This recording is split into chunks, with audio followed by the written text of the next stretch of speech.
Olá, meu amado, minha amada, que bom estarmos juntos mais uma vez. Esse encontro nosso, dessas aulas, esse aprendizado. O que é aula?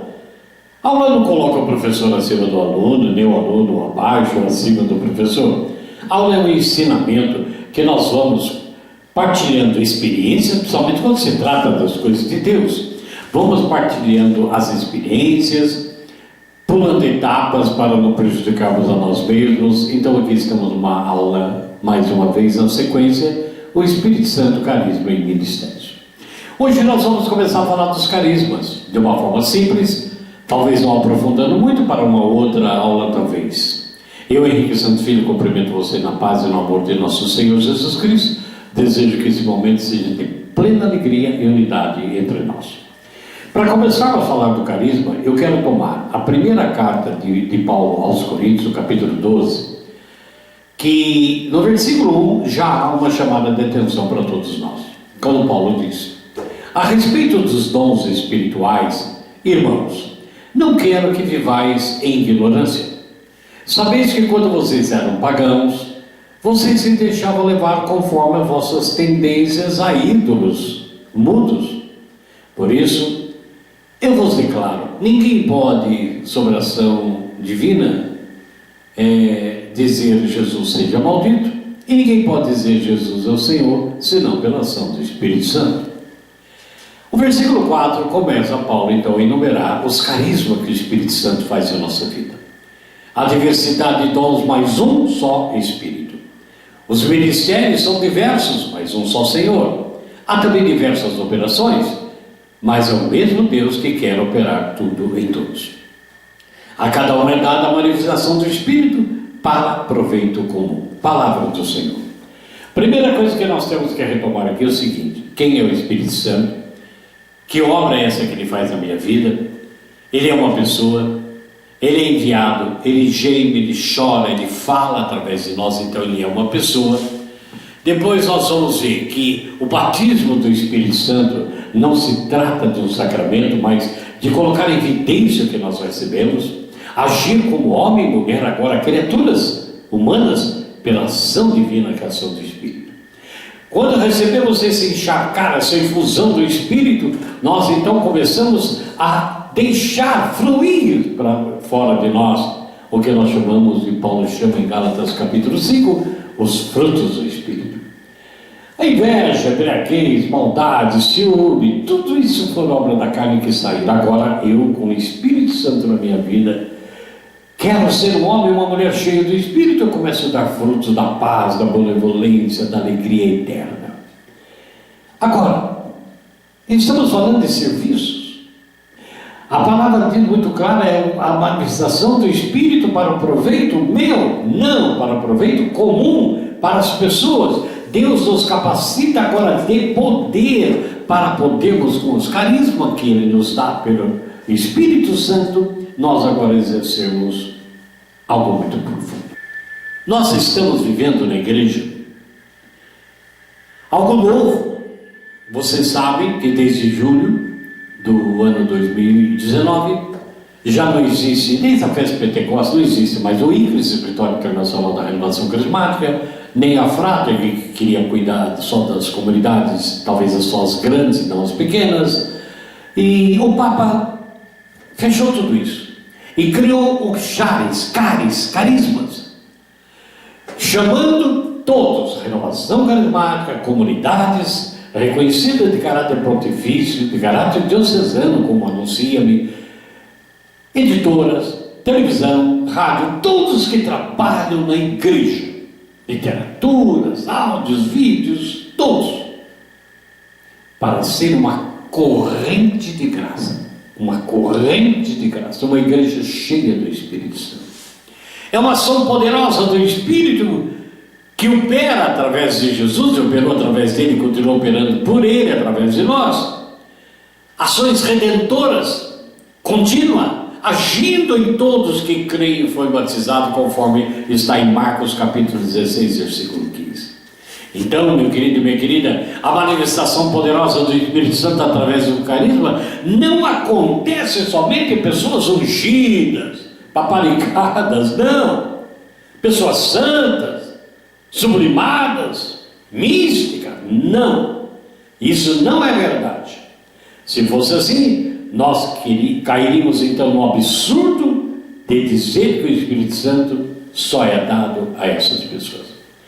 Todo batizado, como você e eu, somos chamados à santidade e ao serviço dos irmãos. Então, para cumprirmos esse chamado, precisamos dos dons infusos e dos carismas. Dom infusos está lá no Antigo Testamento, que a igreja celebra em Pentecostes e nos faz lembrar realmente os 7 dons, temor a Deus, etc. É infuso. Agora não, dons que saem, dons de carisma que habitam em nós, para vivermos e fazer o povo viver conforme a vontade de Deus. Os carismas, amados, são dons de serviço. Você viu aí escrito, é dado pelo mesmo Espírito para o proveito comum. Não é para mim, é para o outro. Erradamente muitas pessoas têm feito com carisma que Deus deu, não foi ela que buscou, não há estudo para isso, que realmente ela é a tal, ela é curandeira, ela é isso. Não, é para servir o outro, não é para servir a mim. E nós vamos vendo isso no decorrer de nossas aulas. Então, nós somos usados não para a nossa própria promoção, mas para o proveito da comunidade.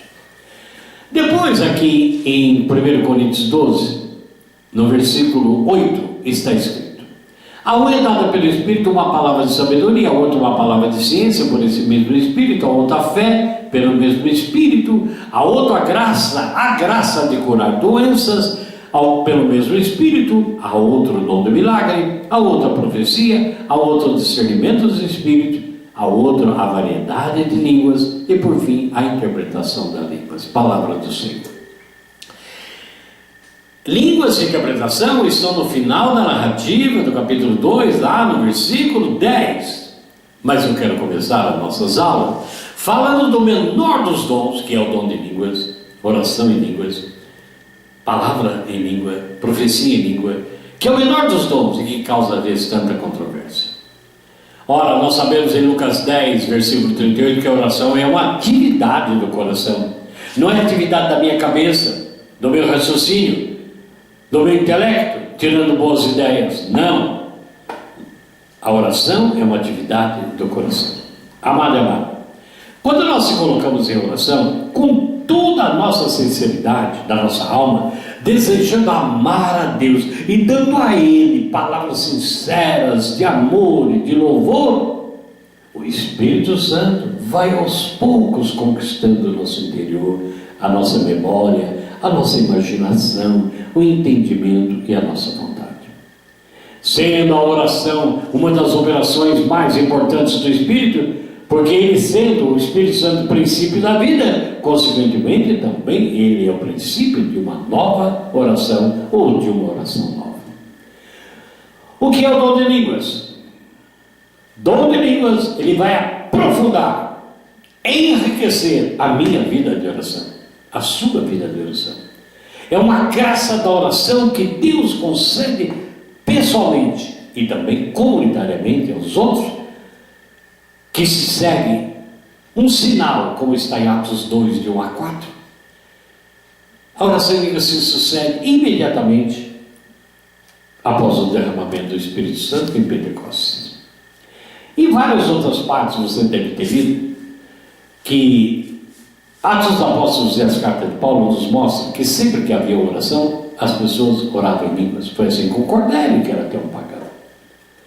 O dom de línguas, então, é um dom carismático, citado pelo próprio Jesus Cristo, nosso Senhor, para o anúncio do Evangelho de todos os tempos. Marcos 16:15, falarão em novas línguas. Então, o apóstolo Paulo também, lá em 1 Coríntios 14, versículo 2, nos revela que aquele que fala em línguas não fala aos homens senão a Deus. Ninguém entende, por trata-se de coisas misteriosas sobre a ação do Espírito Santo. Nós não temos que imitar o que os outros oram em línguas. Nós não temos que entender, capítulo 14 de 1 Coríntios, coisas misteriosas, linguagens estranhas, 1 Coríntios capítulo 13, versículo 1. A língua humana é o alemão, o inglês, o tailandês. A língua do Espírito, ela é celestial, ela é espiritual. Então, o que é o dom de língua? É o diálogo que abre o diálogo do homem com o Criador. Um homem que foi corrompido pelo pecado ficou sem comunicação com o Espírito de Deus. É o menor dos dons, queridos. É o menor. São Paulo nos ensina que aquele que ora em línguas edifica-se a si mesmo. 1 Coríntios capítulo 14, versículo 4. Aquele que ora em línguas edifica a si mesmo. É essa obra de edificação que transborda da unidade que eu faço com a Santíssima Trindade entre os irmãos e esses irmãos com Deus. Na Torre de Babel, todos estavam divididos. Cada um falava uma língua, ninguém entendia. Por orgulho dominou o coração daqueles homens, que todos achavam, o judeu achava que quanto mais alto ele tivesse, ele estaria perto de Deus. Por isso se criou tanto aí nos evangélicos e também no meio carismático: vamos orar no monte, vamos orar no monte. Jesus ensinou aí mesmo onde você está, no plano. Entra no seu quarto e fala ao Pai. Ora, como o judeu acreditava que quanto mais alto eles estivessem, estava próximo de Deus, eles constroem várias tribos, vários povos judeus, construindo uma torre para atingir o mais perto de Deus. Mas cada um tinha um objetivo próprio, cada um tinha um interesse, cada um tinha o seu orgulho, e por isso Deus permitiu que houvesse tal divisão que ninguém mais se entendia. Mas quando nós vamos então a Atos, capítulo 2, agora não é o homem que vai a Deus, é Deus pelo Espírito Santo que vem ao homem. Então não há divisão, houve unidade. 3.000 pessoas no discurso de Pedro e Pentecostes foram convertidos. É o Espírito que une. 120 pessoas no cenáculo. Leia lá em Atos capítulo 2, leia o capítulo 2 inteiro, analise, peça sabedoria e você vai ver. O Espírito Santo tem que unir e nunca dividir. Agora, a oração em línguas você não entende e ninguém entende. Eu aqui faço uma observação como formador, de forma muito simples, de algumas coisas que começaram a querer implantar, e isso destruiu a vida no espírito de muitos irmãos. Primeiro, quando vai orar por alguém para receber o carisma do Espírito, vai no ouvido da pessoa e fala: repete comigo, o outro manda fazer aleluia, aleluia, aleluia. Não, isso não é dom do Espírito, isso é uma indução mental. O dom do Espírito de línguas, ele brota sem que a gente saiba e vai tocando aos corações, parece que jorra uma oração maravilhosa. E pode não ser naquela hora, pode ser daqui a pouco, a hora que Deus quer, na hora que Ele quer, o Espírito faz. Notem também que muito mais do que orar em Espírito, Paulo vem dizer também: cante no Espírito. Agora pode ter uma profecia no Espírito, pode ter, claro. Um grupo de pessoas estão orando, de repente todos param. Alguém começa a orar em língua sozinho, silencia. Por isso é que o Paulo nos ensina que nós ficamos atentos para ouvir o que é a interpretação, que pode ser uma profecia de Deus. Pedir automaticamente o dom da interpretação. O dom de línguas se manifesta através do falar em línguas, proclamar uma mensagem, para que os irmãos entendam pelo dom da interpretação. Ninguém entende o dom de línguas. Precisa do dom da interpretação. Não é tradução, é interpretação espiritual. 1 Coríntios capítulo 14, versículo 9. Cantar, louvar, seremos como quem fala o vento. O Espírito Santo, plenamente rico de graça, concede a mim e a você o dom de cantar também em línguas. Quem ora em língua, cante também em línguas. E você já notou que nossos encontros a gente mais canta do que fala? Há uma diferença entre falar em línguas, orar em línguas e cantar em línguas. Mas acabou um determinado momento, vamos embora no cântico. Viciamos a nossa mente. Pedimos que as pessoas aumentem o cântico. Precisava ter um discernimento, porque depois disso ninguém escuta o que Deus falou. O Espírito nos capacita, irmãos, com humildade profunda, a glorificar a Deus de uma maneira profunda, sincera e perfeita.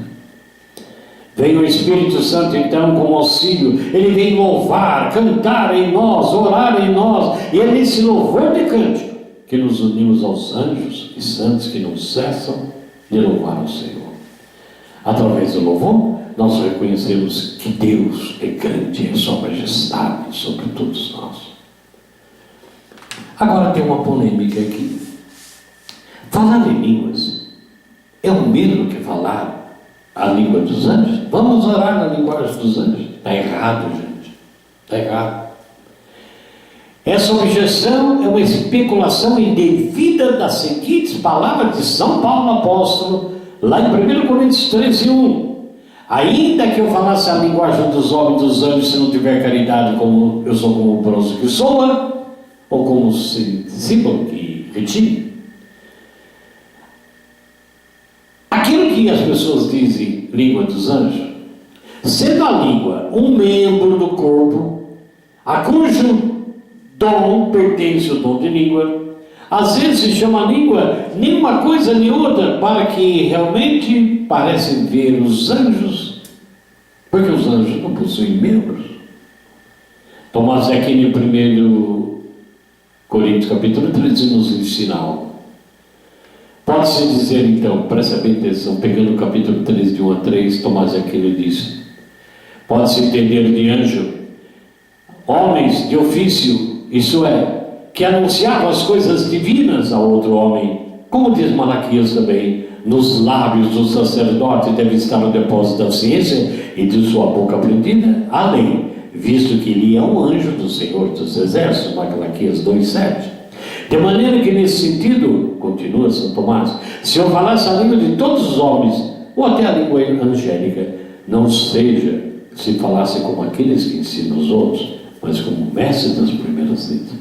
Pode-se também entender o texto, oração em línguas, no Salmo 103, fazes com teus anjos, seja com os ventos, anjos são incorpóreos. Paulo se refere ao nível do aprofundamento do anúncio e não ao pseudo-idioma dos anjos. Sendo assim, usar o termo vamos orar na linguagem dos anjos não é correto, pois estaria atribuindo um desvalor ao dom do Espírito Santo, dom da edificação pessoal que confirma os outros dons. Amém? Peça a graça de orar em línguas. Agora, quando orarmos em língua, cantarmos em língua, profetizarmos, às vezes que nós vamos ver profecia, peça o dom da interpretação de línguas. Capítulo 12, 1 Coríntios, versículo 10. E a outros a interpretação de línguas. Interpretar a língua é um dom do Espírito Santo, não é da minha cabeça, não é uma capacidade filosófica, teológica, não. Algumas vezes para o bem do que estão participando da oração, porque Deus deseja, e talvez não, que eles compreendam aquilo que foi orado, aquilo que foi proclamado no nome do Senhor. E aí o Espírito Santo nos concede, a mim e você, basta pedir com simplicidade. A interpretação das línguas não é tradução gramatical, mas interpretação carismática, divina. Esse carisma se chama interpretação de línguas. Note que não se chama tradução de línguas. É um dom que não se manifesta ao mesmo tempo em que a mensagem está sendo proferida. Ao término da mensagem, alguém, depois do silêncio, o Espírito Santo suscita num ou no outro uma interpretação. O Senhor está nos dizendo, ou Ele vai direto, o Senhor, Ele vai dizer, Ele sente no coração. Lá no Espírito do profundo, o Espírito revela aquilo que foi orado que ninguém entendeu ainda. O Senhor pode também revelar pelo dom de interpretação de línguas o que o Espírito Santo está orando em nós, porque aquilo se serve para a nossa edificação. A interpretação de línguas, então, pode vir através de imagens. Alguém orou em línguas, deu um silêncio, alguém diz, estou tendo uma imagem, tal coisa pode ser uma imagem, para que haja uma confirmação na Assembleia, depois de uma profunda humildade e silêncio, para saber o que é. Nós perdemos isso, irmãos. Nós perdemos isso, né? Os sinais que Deus quer revelar para o mundo, para a cidade, para o Brasil e para aquela Assembleia que está reunida. Para isso, vem então a confirmação daquela oração ou daquele canto pela interpretação da língua ou pela palavra. Ora, meu querido e minha querida, então o Espírito Santo, através dos méritos de Jesus, quer nos dar realmente esse caminho. Sermos agraciados com a plenitude do Espírito Santo, exercendo os carinhos para a glória de Deus Pai. Dom de línguas, interpretação de línguas precisa se aprofundar mais, é claro, mas nós vamos ficar por aqui, esperando que você mande seus questionamentos, que a gente converse, mas sempre sabendo, é um dom importante divino, então não é linguagem de anjos, que são seres incorpóreos. Já que o Espírito Santo é uma pessoa, se o dom é da pessoa, não pode ser do anjo. Nós podemos desvalorizar o dom do Espírito Santo, atribuindo, muitas vezes, de uma forma poética, linguagem dos anjos. Como é que os anjos rezam? Eu sei que os anjos não oram, eu que sei, mas eu sei que o Espírito Santo ora em nós. Amém? Nós voltaremos na próxima aula. Mande seus questionamentos, mande o WhatsApp, vamos aprofundar, vamos crescer. Não é questão de concordar ou discordar, é questão de crescimento de formação. Por isso convido você para a próxima aula, em nome de Jesus. Que Deus nos abençoe e nos guarde. Acompanhe por todos os meios da rede social, para que nós, numa só família, possamos estar na corrente de graça que a igreja nos pede, e muito mais, o tempo do Espírito Santo. Em nome do Pai, do Filho e do Espírito Santo. Amém.